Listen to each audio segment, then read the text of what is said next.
Today's guest is Julian Liniger, the CEO of Relai. Relai has raised $5 million and is the easiest way for people to invest in Bitcoin.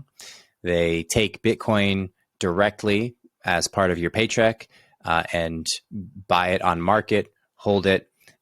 We talked about why they're specifically targeting Bitcoin. Julian is a young serial entrepreneur out of Switzerland. We talked about why Switzerland in particular is becoming a hub for crypto companies, the history of Switzerland, specifically their neutral status politically, which is an interesting topic to get into. At the end there, we talked about the Bitcoin Standard, the book, and other fun tidbits. So I hope you enjoy this conversation. Here is Julian Liniger. All right, Julian. So just like that, we're recording, and you're now outside of between Zurich and Interlaken in Switzerland, which we were talking about a little bit pre-show, which has been home to a surprising number of crypto companies, given the relatively small population. I'm curious to hear your thoughts on why do you think that is? Why do you think specifically, I would imagine the government's adoption of clear regulations has been the spark that allowed a lot of the companies to either move there or people there to start companies in the crypto space. Why do you think, is it just the sophistication of the political leaders, or is there some other current running through the regulatory bodies that allowed them to sort of take the lead on this? And what are the factors that play into it? Yeah, absolutely. Like Switzerland since 2018 is kind of dubbed as the crypto nation, right? And Zug and Zurich specifically, so Zurich where we have our office and Zug where all the foundations and crypto startups are, is called the Crypto Valley. So yes, definitely Switzerland has tried to get a leading position worldwide in terms of crypto startups and successfully attracted a lot of people that are working in this technology, in this sector. Basically, I think this is threefold.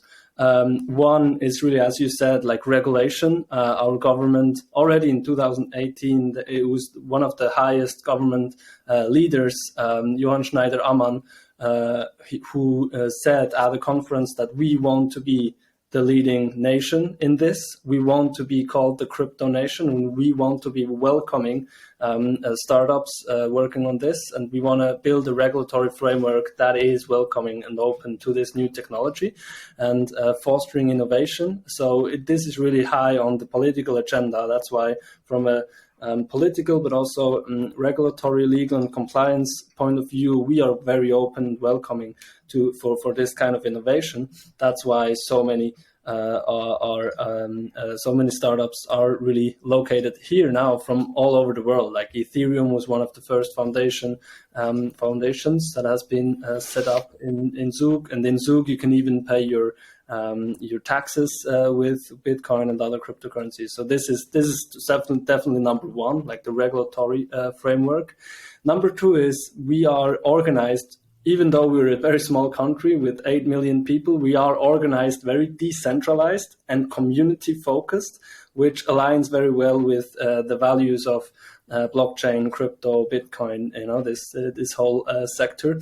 So our financial market authority and other regulatory bodies, they are welcoming like decentralized technologies and also ways of organization. So we have 26 different cantons that all have slightly different regulations and approaches, and depending on your needs as a startup, you can basically move from one to the other.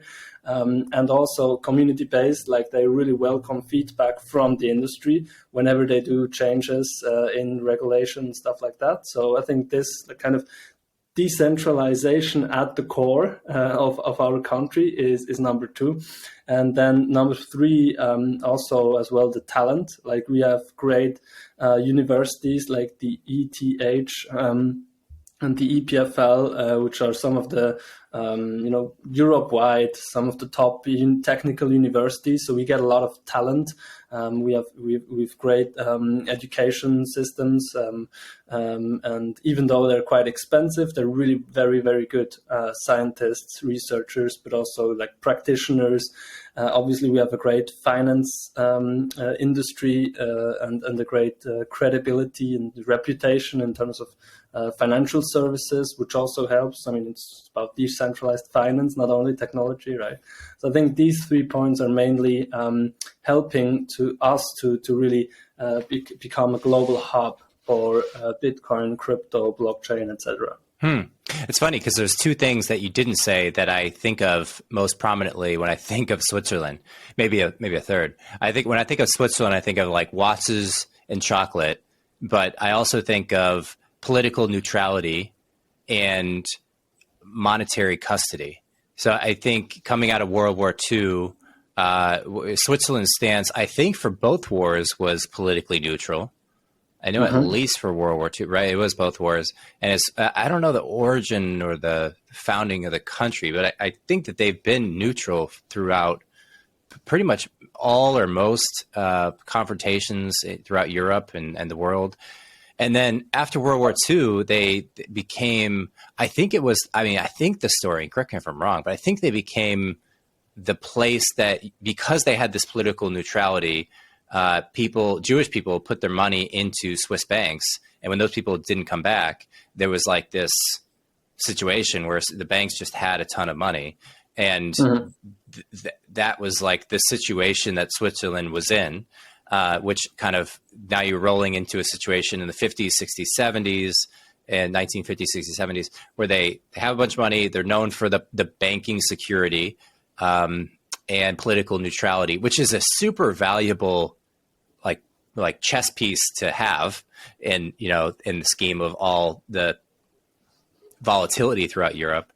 Did that play, do you think? I mean, because I could see, it's hard for me to buy that it would just be one person that has such a nuanced view. I'm sure that the political leader in Switzerland was very smart and saw this as an opportunity, but it must be the kind of momentum of monetary policy and sort of political neutrality that played a role. Would you agree with that, or do you see that as important? Oh yeah, 100%, 100%. I mean, these are the latest developments in the last couple of years, basically in the lifetime. I was talking like in the lifetime of Bitcoin and crypto. That these were the factors, like the recent factors. But on a long run, you're totally right. We are neutral for more than 800 years, basically since we have been like founded as a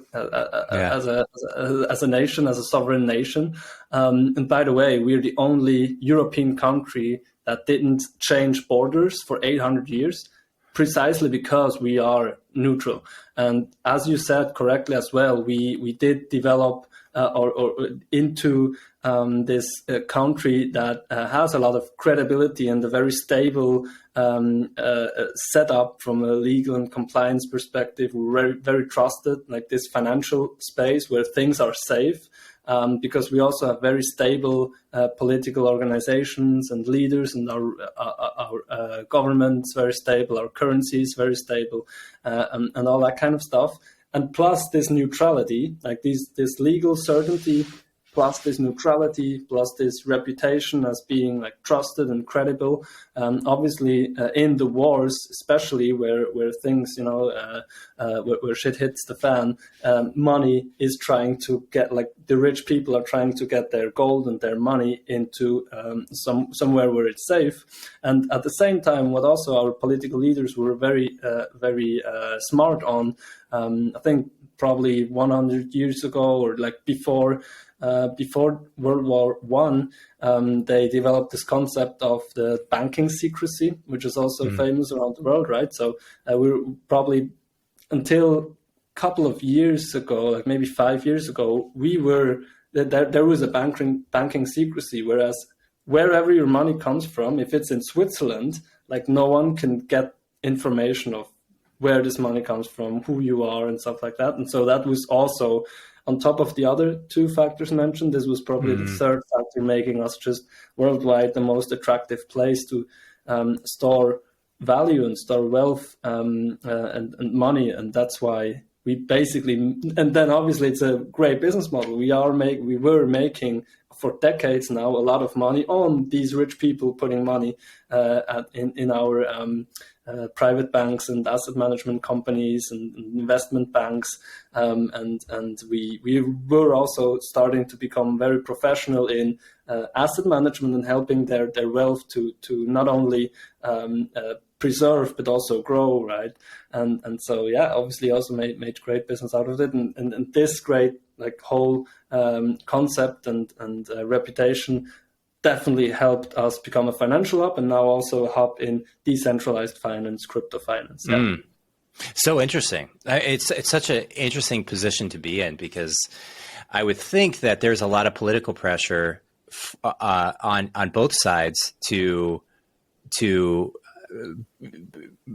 what would it be? It would be to bow down to the rules of whatever side is dominant. So getting access to who's moving money in and out of Swiss banks has to be, I mean, I can't imagine there's not political pressure put on political leaders in Switzerland to disclose that. Given the size of Switzerland and the sort of lack of investment into the military because of its neutral position, what do you think gives Switzerland the ability to be so secure and stable? I mean, if a country came in there and just said, "Hey, we're going to take all the money, and you're just going to have to deal with that," is there a force that prevents that from happening? Like, why do you think that Switzerland is able to be so stable and be so effectively defensive without being involved? Good point. Well, first of all, we do have an army. I mean, obviously we're a very small country, but we do have an army. I would say 1% or 0.5% of our population are kind of active soldiers. So we do have that. There is some sort of, it's not just, you cannot just in a blink of an eye, you cannot just get us. There would need to be like a war right. to get us. So there is some sort of hurdle, but I agree. I mean, obviously Germany being 10 times as big as they could just come over and basically get us. But I think what prevents them from doing this is that we are very well connected. We have we are one of the richest countries as well. So we do hold a lot of money, but also we have kind of great economic connections to a lot of globally to a lot of countries, which are also allies. So we have great allies with we're basically friends with everyone, right? Yeah. So basically, if someone came in, then everyone else would be at the defensive. So it's it's not that you're fighting Switzerland. I saw a Switzerland army, 140,000 people, but if you come into Switzerland, you're effectively not up against 140,000. You're up against everybody else. So there's it's kind of interesting. I almost view it as a naturally occurring position where there's a gap in the market. There's a need to have a politically neutral party because that it's almost like insurance for all the chaos. It's like if everyone's fighting, then that it's almost like a dampening effect on political volatility. Just interesting way to think about it. Absolutely, I totally agree, and it's an interesting choice that we made at one, because there are so many small countries as well that just took in either war, they just took one or the other side, right? Whereas we, unfortunately, did not. We just all the time we just said we are neutral, and so no one wanted to kind of harm us, but also at the same time there would be always someone who would help us. So if just saying something, if Germany would attack us, I'm very sure either the UK or the US, or some big guys would help us because they're also affected by this. So it was actually a strategically and politically very, very smart move from our political leaders a couple of 100 years ago. Yeah, totally. Do you think in the city, when you talk to friends of yours and just people in media and whatnot, do people recognize this importance and value it as something they want to preserve? Or is there a pendulum swing to get more involved or somehow become biased on one side or the other? No, I think this is really at the core of what people believe in, and they really share this value of neutrality and direct democracy and stability. These are things that we definitely almost all of us who are aware of this. I mean, some people just don't care about politics at all. They don't even know whether or not we are neutral, probably. But like those people who understand and wrap their head around this, they definitely agree to that. It's really something that's basically set in stone, and it's a value that is sacred for us. I think because it always, it really worked unbelievably well. So I think people who do understand this, they appreciate this, and they don't want to change this. There has been discussions for a long time already, and still ongoing, whether or not we should join the EU, so the European Union. Basically, almost all of the European countries are part of the European Union. They share the euro as a currency. They share a lot of laws and regulatory stuff, whereas we are not. We are one of the only countries who said, no, we want to be independent, neutral. We have our own laws, we have our own currencies, and that has always pros and cons, but it just was always a good strategy so far. So our people basically stand behind this. Yeah. It seems like if you were to join the EU, then Switzerland is now caught up in everything the EU is in. If when you're in the union, you're effectively strengthened by everyone else who's in it, and they have your back, but you're also dragged into the mud when other people get into it. So I can see the downside outweighing the upside there for Switzerland. Absolutely. You can see that a concrete example of the euro now kind of crashing in purchasing power and like having high inflation. Germany itself has now more than 8% inflation. Other countries like Italy or Greece, they even have double-digit percentages of inflation. So the euro is kind of collapsing in value. It's like in the last 20 years, it lost, I think, 33% of purchasing power, which is pretty crazy if you think about it. Whereas the Swiss franc's very stable. It's actually kind of a safe haven currency. And so in hindsight, it was a very good decision. Again, not to join the EU, maybe on the short run or like on some superficial aspects, it would have been beneficial. But on the long run, again, there's no real reason why we should have done it. In hindsight, it was a very good decision not to do it because, as you said, we would be in this mud shitstorm.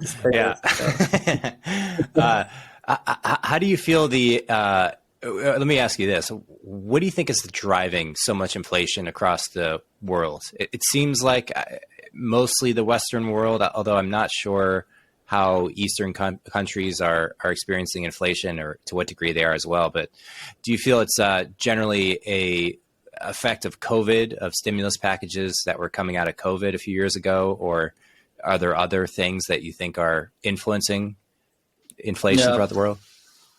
Good question, and I'm also just an observer. I'm not an economist in any means. I studied psychology and business administration, so basically nothing where you actually need to be very smart. Sure. So but obviously it's very interesting for me to see, and I mean, from my perspective, it's just a perfect storm that is happening now in a negative way. So it just so many things are coming together that should probably not come together in order to have a stable economy and purchasing power that keeps stable.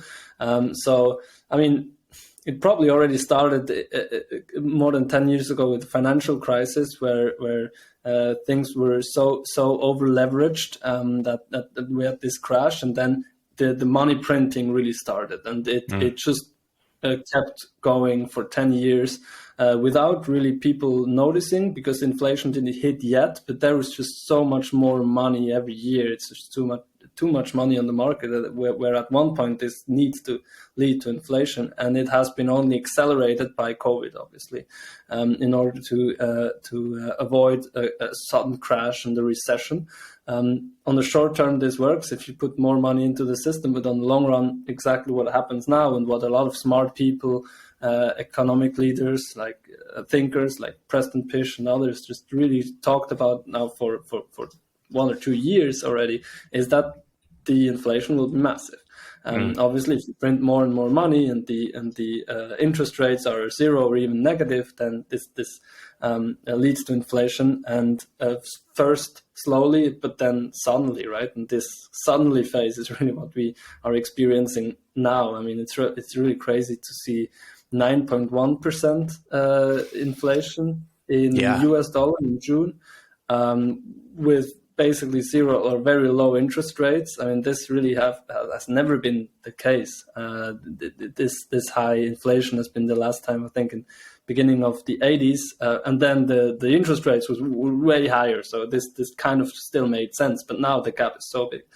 So I think the money printing is definitely one of the big reasons. And what obviously didn't help is the whole Russia conflict, with the sanctions that now are happening globally, and basically Russia isolating itself, when at the same time a lot of countries are dependent to get gas and oil and other resources from them. So all of a sudden, these resources are being priced much higher, like oil and gas and some other resources that we need on a daily basis, like to just produce food and packages for food and stuff like that, like we and for cars and like for everything, electricity as well.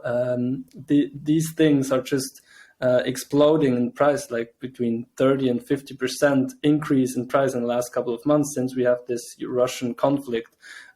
Building and construction industry, things are just like the prices are rising 10-15% a month, because also the supply chains are fucked. Like they just don't get the resources that they would need. So all these commodities and resources are getting so scarce, are becoming so scarce, that just the prices, it's crazy. And the prices of everything as a consequence is rising. So mainly these two factors put together is very rough. I think that's why mainly we see these never unparalleled inflation rates. Yeah.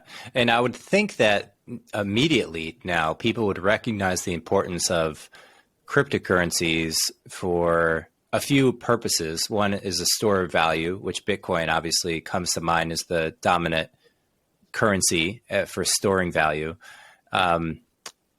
There's been a lot of volatility in the crypto space, to say the least. Like a lot of big projects failed because of poor capital management and risky investment decisions that when the economy flipped, those were exposed. And we're still kind of in like the early to mid stages of seeing how those projects like Celsius and BlockFi and others play out. What's your take? I mean, what are you seeing in the numbers? And let's talk about Relai for a second too. So you guys have raised about $5 million. You describe it as the easiest way for people to, is it specifically store Bitcoin? And maybe talk about that a little bit more. Sure. So let's talk first about Relai and what it is, and once we understood that, we can dive into like some numbers that how we are seeing our users behaving. So Relai is Europe's easiest Bitcoin app made in Switzerland. So within 1 minute and without creating an account, from $10 already, you can start buying and selling Bitcoin.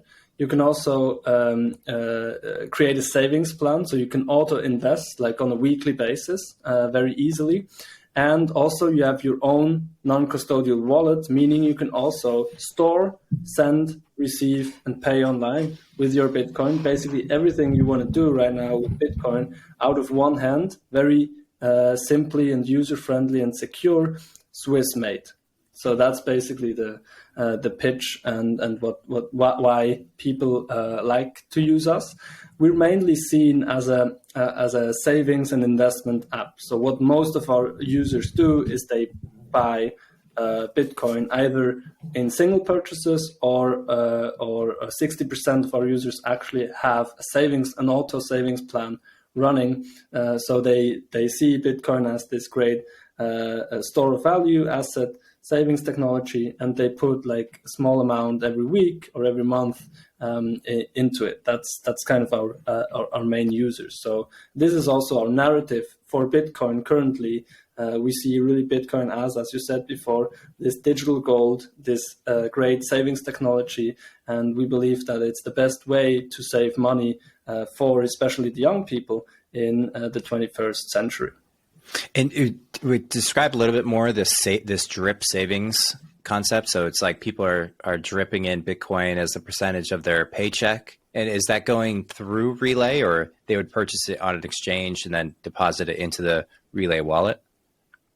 Yeah, no. So Relai is a wallet, but also a broker. Mm-hmm. So people, what they do basically is they download the app and they don't have to even create an account or get registered. Up to 1K per day and 100K per year, they can just trade like freely. So what they do is they say, okay, I want to save $100 a month in Bitcoin. So they set up with a couple of clicks a standing order in the app and with their bank. So they're automatically sending $100, for example, per month to us.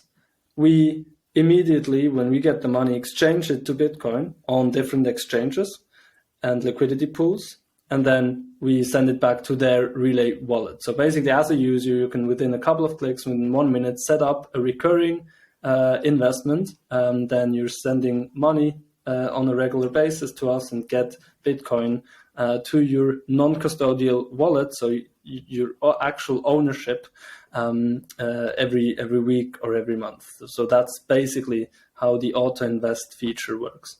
Got it. And non-custodial, meaning people would control their private keys. They would store those somewhere, and they're at risk if they lose those or they get hacked, they lose money. But on the flip side, Relai doesn't have to worry about storing everyone's funds, and there's no like honeypot to steal. Exactly, and that's the main point. There's no counterparty risk for the users, which, for example, can be very bad with a project that you already mentioned. For example, Celsius, that stored billions of assets from their users, and then at one point they whether they get hacked or whether they do bad risk management or the regulators shut them down or whatever happens, for some reason, there's always the possibility that users don't get hold of their funds anymore. So the funds are basically at risk because they're with a third party.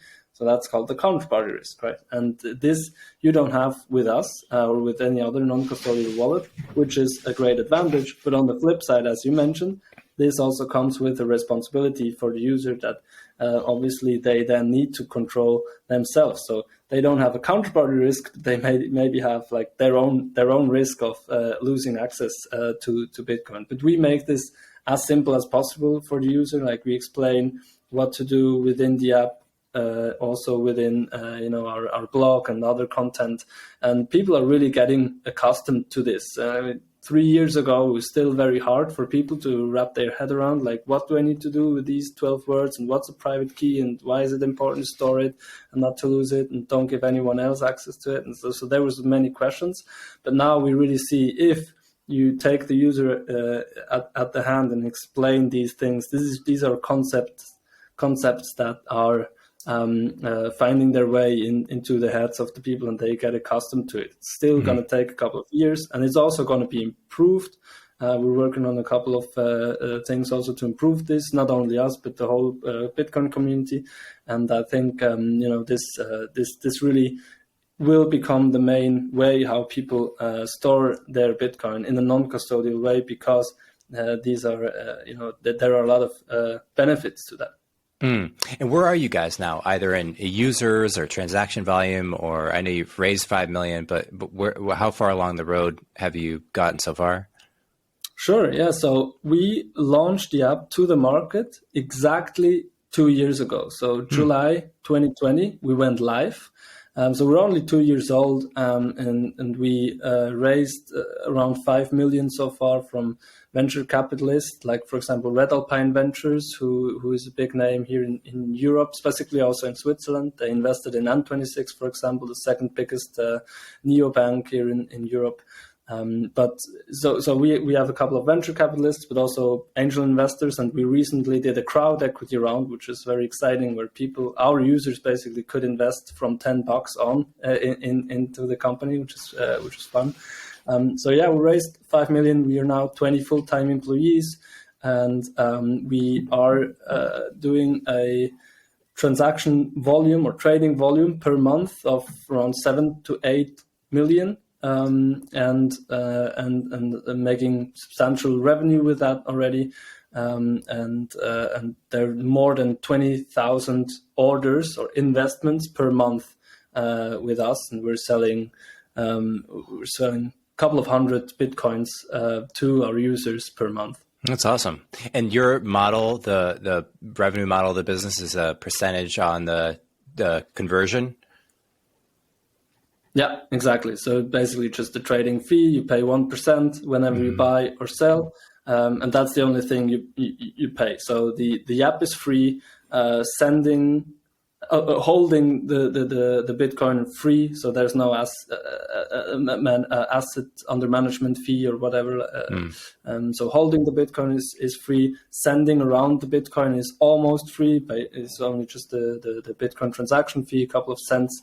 But we are not taking any additional fee on that. The only way for us right now to make money is really this transaction fee whenever you exchange fiat to Bitcoin or vice versa. And do you think of yourself or Relai as more of a crypto person or Bitcoin specifically? And why? How do you parse out the difference? Yeah. So we have a very clear stance on this. We're Bitcoin only, very consciously, and for a reason. So we see Bitcoin really as this digital gold, savings technology, store of value, and like new digital sound money that will become the main way how people save their money in the 21st century, right? So this is like this new money, a new store of value asset that is so interesting. Then there are 20K or more other cryptocurrencies, which are also interesting. Like I'm not, I don't want to talk shit about them. Like there are a lot of scams out there, to be honest. That's true. There are quite some shit coins that really serve no purpose, but they're also great innovations. Like they just use the blockchain technology for great use cases that might work or might don't work. They experiment with new technology. They're working on innovations, which is great. Like it's great. But from an investment point of view, and you may know this report, Bitcoin First, from Fidelity, which is notably one of the oldest financial institutions, probably in the US. You guys know them, obviously. And they had a report where they clearly stated that Bitcoin is not crypto. None of it is bad, but Bitcoin is just fundamentally different to other cryptos. Other cryptocurrencies are basically venture capital, so it's very speculative. You can invest in 10, and maybe one of them will make it and give you a huge return, but the others have a very big probability to fail. So it's basically more a thing for venture capitalists or experienced investors who want to trade, who want to take high risks, and basically also a sort of gambling. And investing in new technologies, like investing in startups, basically, which is not the case for Bitcoin, because Bitcoin is this long-term digital gold store of value thing, and it's the only currency that is really decentralized, where there's really no CEO, no company, no central team, no single point of failure, which is not true for all the other cryptocurrencies. It's also the safest one. It's the one that is has the longest track record, which has the biggest network effect, and is really censorship resistant because of this decentralization, and is really independent from governments and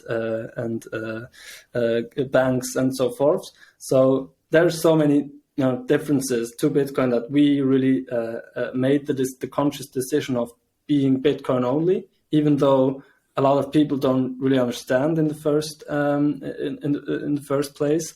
But we really believe that we are doing our users a favor of not offering every coin, because really we want to be a savings app and not a venture capital investment app, and we really believe in this long-term narrative of Bitcoin. That's why we only have Bitcoin on the platform, and also to make things easier for our users, because we're mainly focusing on newcomers that are just tipping their toes into this new space. And then Bitcoin is really the best way to start, because also with Bitcoin you basically get access to the bigger waves and ups and downs of the crypto market, but just without the risk of losing everything. Yeah. Well, I there's parts of that I want to pull out. I think of it as the scale of Bitcoin is very compelling, and currencies, like any marketplace, is most valuable when it's largest. And the Metcalfe's law of the value of a network is the relationship is exponential. So as every new person comes on, its value is exponentially valuable to everyone else. So it is kind of past the tipping point where it's become the consensus view as, like, call it digital gold. But what we're really saying is that it's a place that you can put your accumulated store of value, and the network is so large that and the network is large and it's accountable. Even gold is it's gray on the edges, right? We don't know exactly how much gold is in circulation, whereas Bitcoin you do.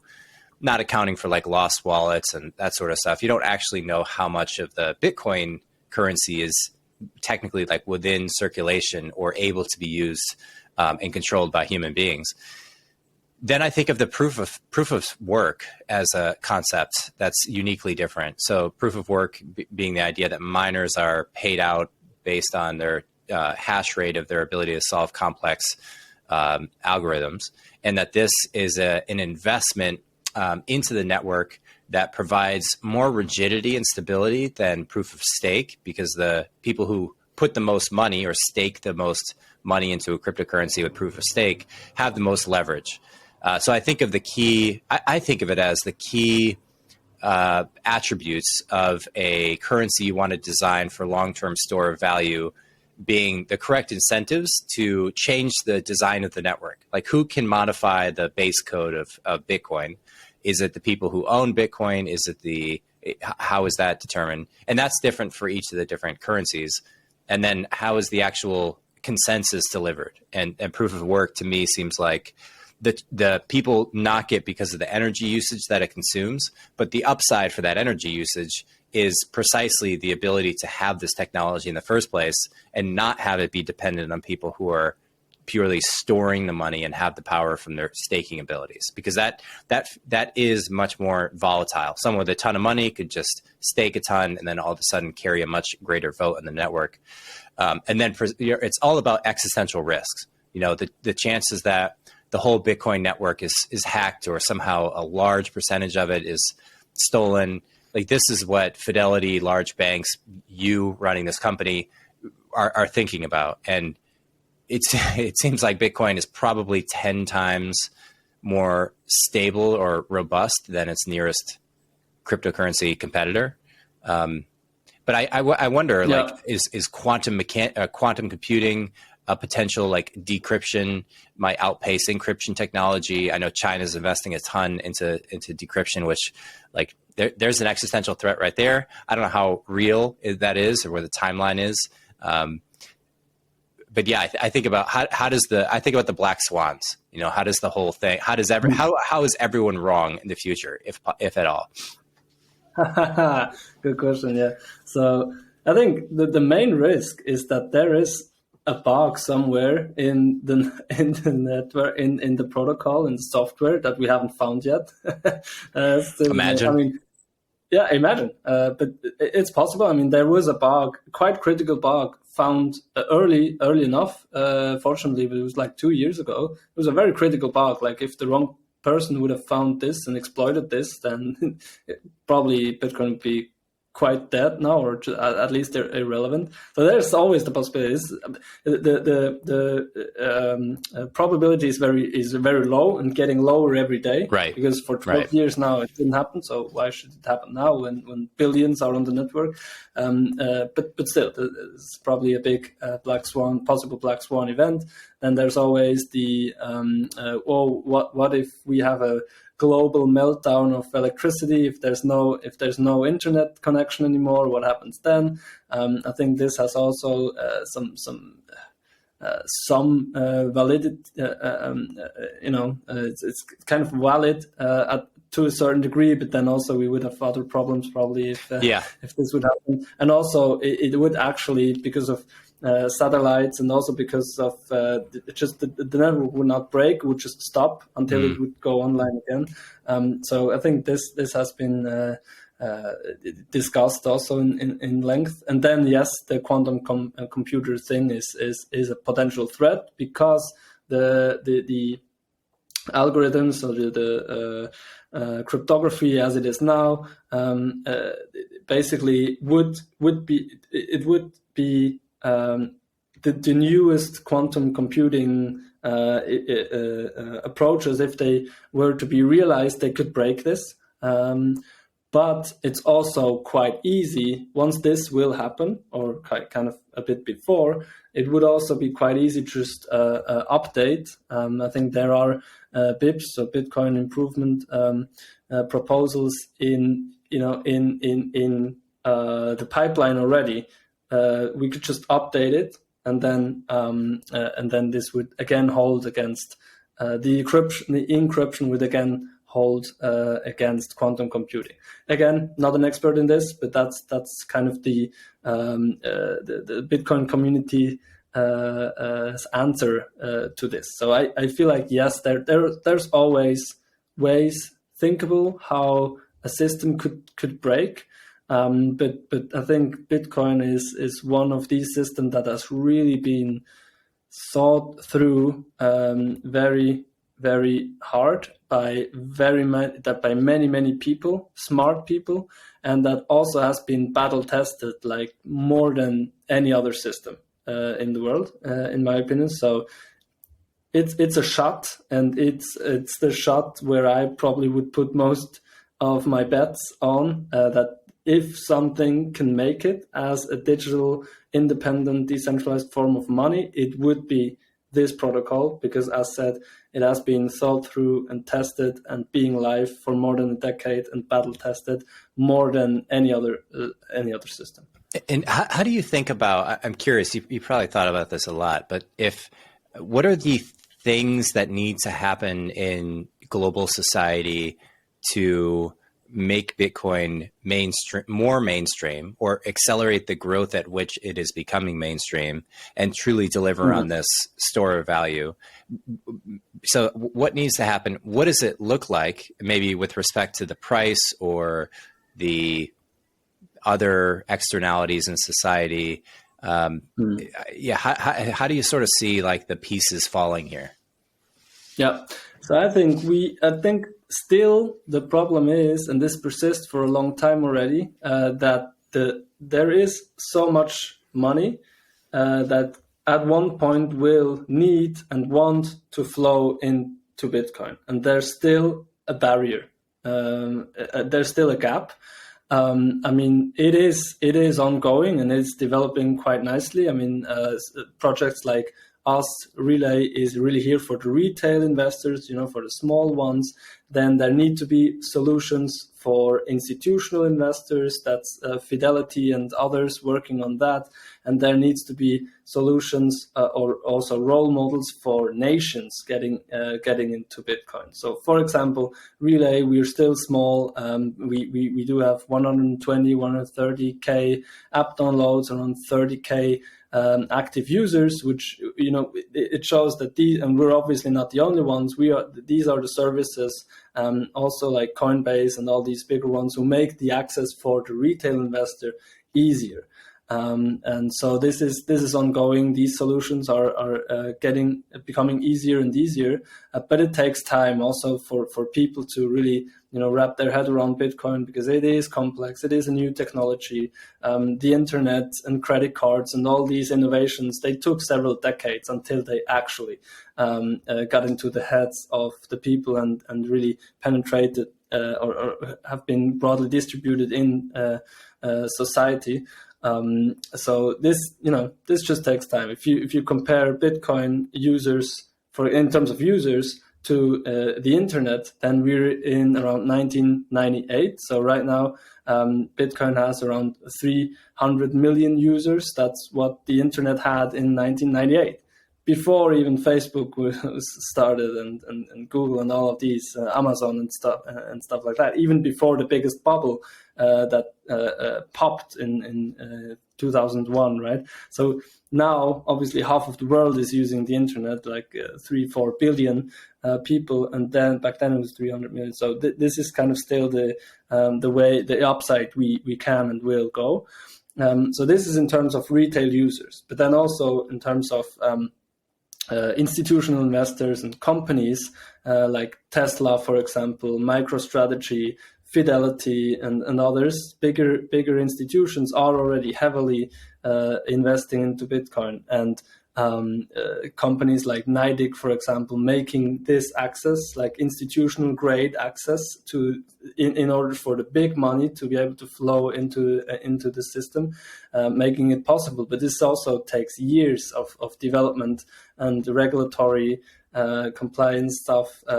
For example, the SEC still didn't approve an ETF, an actual spot Bitcoin ETF, right, which would be one of the important infrastructure elements for big companies really to be able even to invest large amounts of money in Bitcoin. And then, we have the first role models like Tesla and MicroStrategy putting some billions of their treasury into Bitcoin. Imagine even bigger companies coming along like Apple, Google, whatever, and putting even 1%, 2%, or 5% of their treasuries into Bitcoin. That would already have a massive effect. And I strongly believe, especially with these inflation rates now, this will come sooner or later. But the infrastructure and the tools need to be built, and especially also the mindset of the people that are in charge of these organizations need to change, and this change takes time, as it was the same with the internet, the same with credit cards. It just takes decades to really find a broad adoption. And then last but not least, the nations. Same here. Like, we have the first role models, the first pioneers like El Salvador or the Republic of Central Africa, that now have adopted Bitcoin, put some of their treasury into Bitcoin as a store of value investment, defined Bitcoin as an official national currency.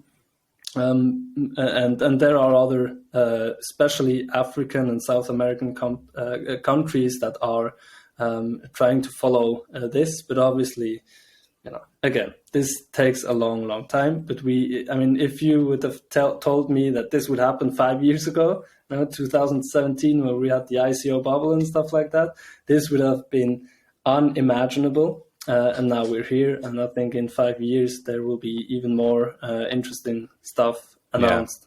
Yeah. So it's very exciting time to be in. Yeah, the other thing I just add to that is I think time is not linear. There's some periods when a decade happens in a year, and COVID shows us that. Mm-hmm. And you could say, well, say we're talking about pharmaceutical drug releases. There's a particular rate at which pharmaceutical drug manufacturing, scientific research, R&D happens. But then when there's a crisis, all of that gets like pumped with adrenaline, and you just have all the money, all the resources, regulations are dropped. There's just a highway of deployment of progress. And I view that as the potential situation that we're looking at due to the catalyst of inflation. It's like, you're right. 5 years, 10 years from now, I could see Apple putting 1% in, and then Google and large companies fall. Or maybe inflation is at 9%. Maybe it jumps to 15%. And maybe Apple's like, okay, 10% of our cash balance goes in next month. And then that's like a cascading effect that hits the market at mass scale, and things move very, very quick. I don't know if you remember, I think it was March 2020. I remember it was like everyone was just glued to the news. It was like everything was going at light speed. You know, you had COVID ripping through the Western world. Italy was getting crushed. It was ripping through Europe into the US. And it was like everyone was very, very, everything was moving very quickly. It was like all rules are off. If we need to change any regulations, like government, it will issue infinite money. Like it was just anything goes. And I think the inflation is the kind of thing that can be the second wave of this. It's like, okay, that all that shit happened related to the virus, printed a ton of money to get through it. It's like an earthquake. The first one hits and you're just waiting for the tremors to follow along. And I tend to feel like we're in that situation where, like COVID was a big deal. It was a big deal, sure, for the health of the people that were affected, but the economic policies that were deployed will have rippling effects. And I think that's got to be the majority of the impact that we're seeing from inflation across the world, because the U.S. sets a lot of the fiscal policies. The U.S. printed way too much money, in my opinion, and other countries took that lead, and now we're all like, WTF, mate, in this situation.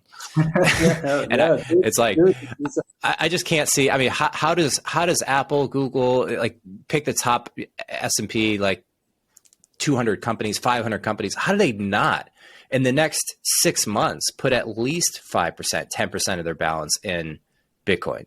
I mean, I don't know. I mean, what else would they invest in, right? If the Swiss franc, Swiss franc, maybe. We're also at 3.5% inflation rate, by the way, which is a historical high. It has basically never been higher than maybe 2-ish%, and now it's 3.5%. It's crazy. That's not crazy. It's not crazy. 30%. Yeah, Argentina's crazy. Yeah, of course. For the Swiss franc, I mean, it's really crazy. But I feel you, man. It's when I looked at Twitter this morning or afternoon, it was exactly this feeling I had. And I also remembered like 2020 when COVID broke out, because everything was like, oh, we're in crisis mode now. The stock market is collapsing. The CPI and inflation is now at 9.1% for the US dollar, which is the world's reserve currency, you know, like basically making it impossible to store money in that and preserve wealth in that. So you basically want to spend it, but then what people do is actually they don't spend or invest it. They actually they sell all the assets and go into US dollar, because they really don't seem to see any alternative, which is really strange. And then the euro basically first losing parity to Swiss francs. So euro was always stronger than Swiss francs. Now they had parity for a year or two, and now they collapsed below the parity of Swiss francs, right to parity of USD, and now euro is even lower than USD, and like all these developments happen so fast, like within a blink of the eye, within a couple of days, and now inflation is so high, and the Fed and the ECB they're all basically, a couple of weeks ago they said it's temporary, like inflation is temporary, we will go back to 2%, it's all good. Now they're like, oh, this might not be the end, we might see 2-digit percentages in inflation of USD and euro, and I'm just sitting here and observing, and I'm thinking like, fuck, this system is so it's not gonna go anywhere. It's gonna go bust. And at the same time, looking at Bitcoin and buying Bitcoin more and more, and it's also dropping. Yeah. Bitcoin is also How do you make sense of that? I mean, I would think immediately, people like here's one thought: is people are either pricing in more inflation or less inflation to the Bitcoin price. So people are either looking at Bitcoin and saying, well, the USD is going to go through this inflationary cycle. It's going to be temporary and then it's going to come out. So therefore, Bitcoin is more of a risk for a long-term store of value than the USD. Or they're going the other way and saying USD, euro, the inflation is going to continue. Let's go into Bitcoin. But that doesn't seem, I mean, if you look at the price of Bitcoin, it doesn't seem to be happening today. Do you make any sense of the, I mean, do you have a story that's cohesive in the pricing of Bitcoin? I think the story is that Bitcoin is still seen by the majority of investors, and mainly big rational investors, professional investors like institutionals and that sort, hedge funds and these kind of guys. I think Bitcoin for them is still a very risky alternative asset class. Yeah. So, and at the same time, so it's high risk investment for them, and at the same time, it's the most liquid investment as well. They can buy and sell, mostly sell 24/7 at any point in time. Like within seconds, they can sell and go into USD with it.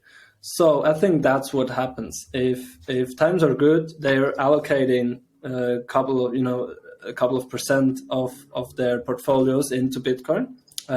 But if things go bust, if the stock market is crashing because of COVID, because of the war or whatever, which happened, the stock market, S&P is down 20%, tech stocks are down 60% or more. So these crashes happened, and then there were margin calls, obviously. So basically, these big investors are forced to sell something. And what are they selling? Well, the in their eyes, highest risk asset, which is at the same time very liquid. So they're selling that. That's why what, in my opinion, drove the sell-off of Bitcoin. But to be honest, I really also don't understand why not now, especially now, not more of them are getting a little bit, at least, into Bitcoin again. It really doesn't make sense to me. But I think this could also just have to do with it just being too early still. Only 10 years in, just most of these investors don't see Bitcoin as the long-term store of value and digital gold. They see it as a speculation still. And so these hedge funds, they are in it for the fast buck. They're not in it for, I'm going to preserve my wealth in that. Most billionaires and most companies are just not there yet. I think it just needs more time for them to understand. But again, this is how I make sense of it. Yeah. I really don't understand right now a lot of what happens in these economic chaos. Yeah. Well, on some level, it's very complex when you go deep into the abstract. And then on some level, it's very simple because the number of decisions and the number of options are quite limited. Like if you're managing a $5 billion pension fund or asset management fund or cash balance at a large tech company, that's probably sitting in some savings account making nominal interest rates, like 2% at best. And then the need to move into Bitcoin, like when Tesla did it, they didn't really do it because of inflation. I mean, they did it and then they pulled it back, and like it wasn't clear why they were doing it other than to support Bitcoin and seeing it as like the future of cryptocurrency and trying to adopt it and support that mission for their own personal company benefit as well. But it does seem like when inflation becomes high, everything changes because now USD is not a good option. So now when that option deteriorates in value, now the pressure to move becomes much, much higher. And we're talking about the last couple of days. Like this is when the numbers come out, 9.1% inflation rates, all of a sudden it's like, okay, the rules of the game just changed, or the constraints of the system just changed. Now Bitcoin is looking a lot better. And I don't say this as someone who's like trying to push Bitcoin on people, but just subjectively speaking about the constraints and mechanics of Bitcoin as a monetary construct versus the USD or the euro or other government-backed fiat currencies. It just seems like things have the potential to change very quickly in a short amount of time with institutional funds being pressured by inflation. And once Tesla, Google, Apple, a few large companies put money in, then it's like consensus. That it's like, then every company does. And there's a mad race to do that. And that can happen so quickly. I mean, it's just a headline away, right? Exactly. I mean, it already started, and again, it is slowly at the beginning, and then all of a sudden, it's gonna be really fast again with the network effect pumping in, and as you say, when others see their role models and see, okay, once they start start understanding this, I also feel like this is a no-brainer. But then again, how do you feel? I mean, I don't know how much you are into Bitcoin already, but others who are intelligent and in the startup scene and also investing, I don't think that for them necessarily Bitcoin is this solution to this problem. They're looking around and they see many options. Maybe they see Bitcoin as one, maybe they don't. Many still see Bitcoin as a speculation. I mean, obviously for me, I live in a bubble for 5 to 7 years now, in this Bitcoin bubble. Yeah. So for me, it has become the solution to pretty much everything. Yeah. And especially right now, I totally feel you. I mean, it's for me, there's just no real alternative than to put a lot of money into Bitcoin now. But how do you feel like for others? Well, I think my general personal monetary philosophy is that money that's put into the market, like when I deliver value to the market, when I deliver value to some other human and they pay me in some currency, the percentage, I want to have a diverse portfolio. And I think that's fairly consensus to say. You want to give a lot of that money, I would say a majority of that money that you could put into working capital.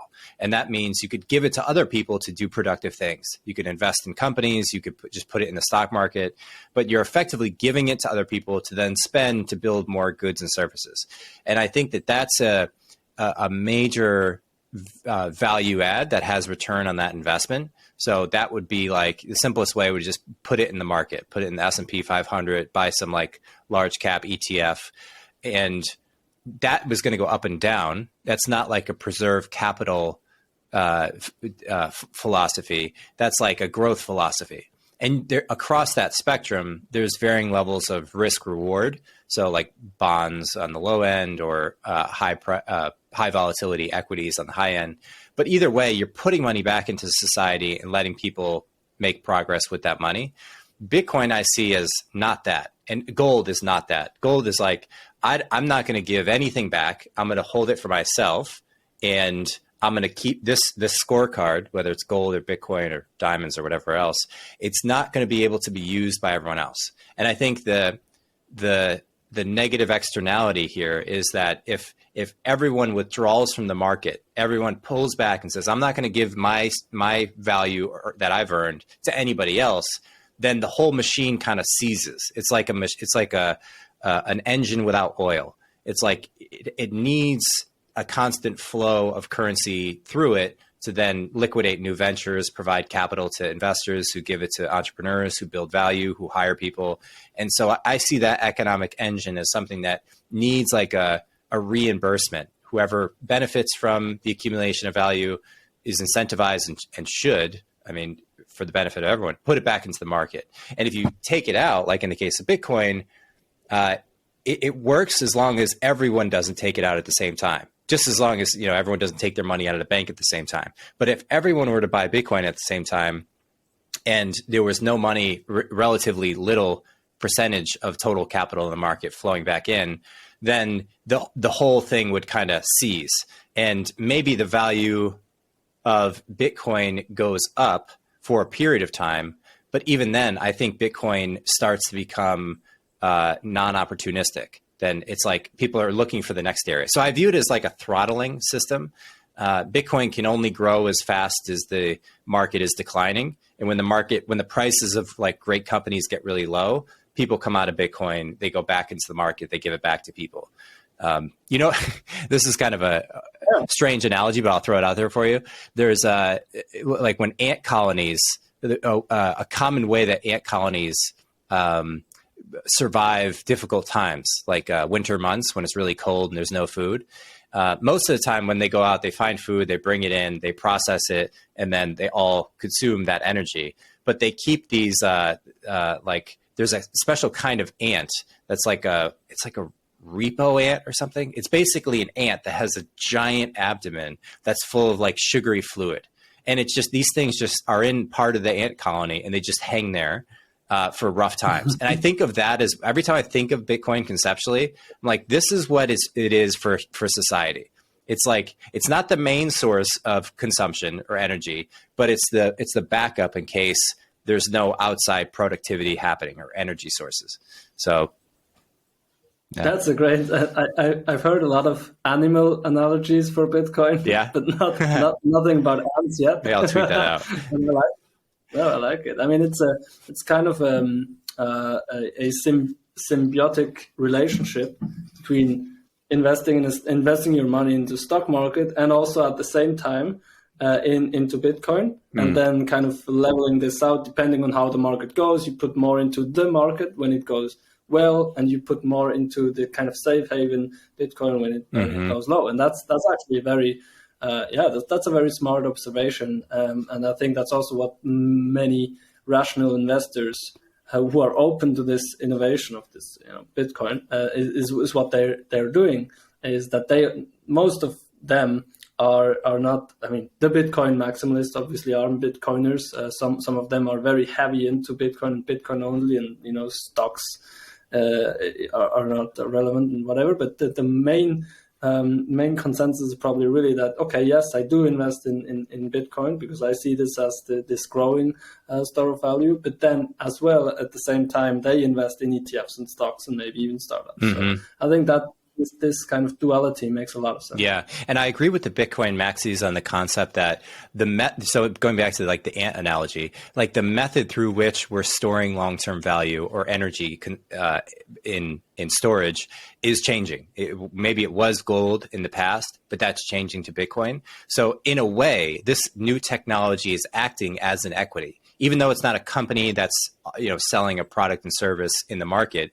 It is offering a innovation on the technology itself. So I would draw a distinction between store of value as a concept versus the technology to store of value. And so as that shifts, anytime you're ahead of a curve, anytime there's I think of it like canals, when they cross the Panama Canal, like the water levels are different. And so if you're early in, then when the water level shifts, then you can benefit from that by going up. If you're at the very end of the canal, like you're the last one to go up, you don't really benefit. But the value of this storage conceptually is going to be there in the long run. So you don't need to be early to Bitcoin to benefit from Bitcoin in the long run, like 10, 20, 30, 40 plus years. It's going to be a good store of value. And I think volatility decreases as more people adopt it. If you view it as a money-making opportunity or value-increasing opportunity, you're effectively early on in the insight that this transition of the technology for store of value is changing.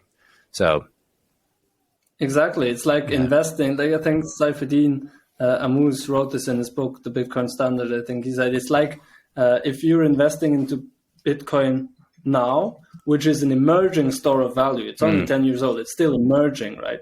It's basically like you're investing in a startup that has the goal of disrupting central banking and like the traditional financial system, right? So if you're now investing in it, then you're investing in a venture, and if you wait for another couple of decades, then you're basically investing in the thing that it has become, this digital gold store of value. If you're early, you can make huge profits, but you still have the risk. If you're late, I mean, you're not too late. It's just that then it is the established thing that it is supposed to be, and this disruption already, in this chaos and this volatility already happened. You went over this, and then you're just basically investing in this store of value. Yeah. It's almost like if you think of a neobank or a new type of bank, you can invest in the equity of the bank, and that's going to go up as more people adopt this banking technology. Or you can put money in the bank, and the bank will provide the value of security of that money. In the case of Bitcoin, those two concepts are just blended together. And that's where I think it gets confusing for people, because it's like, am I investing in Bitcoin to make money or to secure the value of what I put into there? And that's where I see like these two distinct value offerings as like blended together because it's decentralized. There's no equity in Bitcoin separate from Bitcoin's ability to store value. So yeah, spot on. Yeah. Cool, man. Where are you online? Are you writing, tweeting? You want to throw some personal handles out there or things? Yeah. I mean, I try to be on podcasts here and there. We also have our own podcast. You can find it on our website, relay.app, where we interview cool people, about Bitcoin, but also, we're discussing the world and, economy and Bitcoin. But then I am on Twitter and on LinkedIn. I'm like medium active. I'm like not like throwing out content every day, but like here and there, if I like something, I tweet about it. So it's at Julian Liniger on Twitter, and just Julian Liniger on LinkedIn. Yeah, that's basically where people can find me, read about me, and also text me. You can just send me a DM. I'm very open to that. So if you have questions or inputs, especially how we could make Relay better, or other ideas, feel free to share. Awesome, man. Thanks so much for your time. Congrats on all the progress, buddy. Thank you, Mike. It's a pleasure. See ya.